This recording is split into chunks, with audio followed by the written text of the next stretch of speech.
Hello, my dear students of class 10. I'm your literature teacher, Rotik sir. I hope you all are following the guidelines given by the government and staying positive without boredom, of course. So let's start with lesson number 12. This is our last chapter for your half-yearly exam. It has been written by Judith Arundel Wright. We call him by Judith Wright.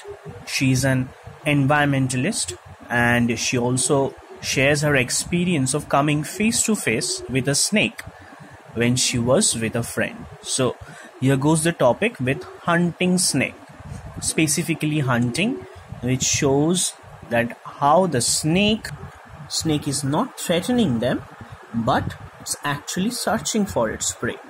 So what it is doing? It is searching for its prey and doing nothing more. So let's study the poem. Okay, first let's go through the blue lines. So Judith Wright was born in 1915 and died in 2000. Was an Australian poet and environmentalist.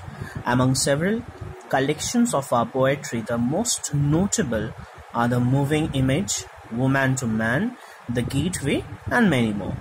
The following poem describes the poet's experience of watching a black snake as it makes its way across an area of grassland. The poet looks on, fascinated, and the snake hunts for food and finally disappears. So what does it do? Finally it disappears. Let's go through the poem. Sun warmed in the late season's grace, under the autumn's gentlest sky, we walked and froze half through a pace. The great black snake went reeling by. So, as we all know how snake moves, snake reels means moves with curves.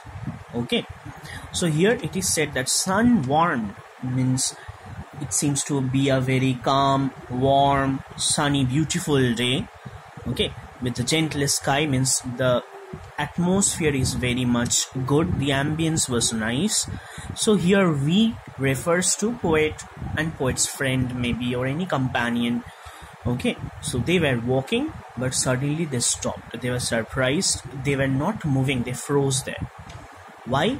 Because they saw a great black snake, okay, that was passing by. How does a snake move? As I said, by curving. Next, head down, tongue flickering on the trail, he quested through the parting grass. Sun glazed his curves of diamond scale, and we lost breath to see him pass. So next stanza, what it states about? It states about its search. Search of whom? Search of the snake. What it is searching? It is searching for its prey. So the snake was not actually frightening them. It was what it was doing. It was just searching for its prey. So head down. So how the movements are described here. Head down, tongue flickering. So tongue flickering means the tongue of the snake comes out. That's how they breathe. So they comes out and again goes in. So that is called flickering. So tongue flickering on the trail. Trail is the path through which the snake is moving. He quested. Quested means searched. Okay. Through the parting grass means when the snake is moving, the grasses are getting apart. Sun glazed his scarves of diamond scale. So here the reflection has been talked about. So the poet have mentioned the reflection. The diamond scale means the skin of the snake is portrayed here. And we lost breath to see him pass. So they lost their breath. Okay, seeing the snake pass by, what did the poet feel? The poet is feel that it was surprised. Okay, this feeling of surprised. Third stanza, what track he followed, what small food, fled leaving from his fierce intent. We scarcely thought. Still as we stood, our eyes went with him as he went. So here intent. As you can see, it indicates a sense of power. What? A power, a fierce power, a wild power. Of whom? Of the black snake. What power? That power of searching its prey and getting its prey and hunting it down. That is why it is said that hunting snake. So fled, leaving from his fierce intent. So what track he followed? So ultimately what prey it was, we do not know, or we are not stated here what was the prey that the snake was actually running for. So we do not know that.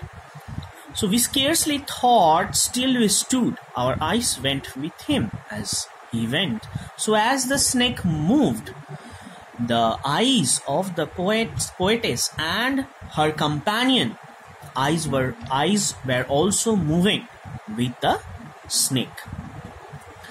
Cold, dark and splendid, he was gone into the grass that hid his prey. So where his prey was hiding? Into the grass. The question can come like this. So where the prey was hiding? Into the grass.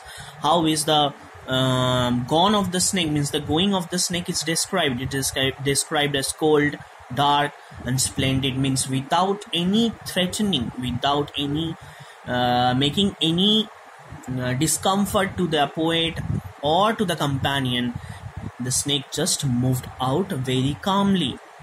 We took a deeper breath of day. Means they were now relaxed. As the snake is gone now, the poetess and her companion are relaxed now.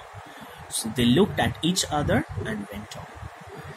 Okay, so this is the whole explanation of the poem. I hope you have understood the poem. Please go through the poem thoroughly to understand the questions that you will be getting from inside, or practice it from the duff and dud that you have. Okay, hope you will stay home and stay safe. Take care.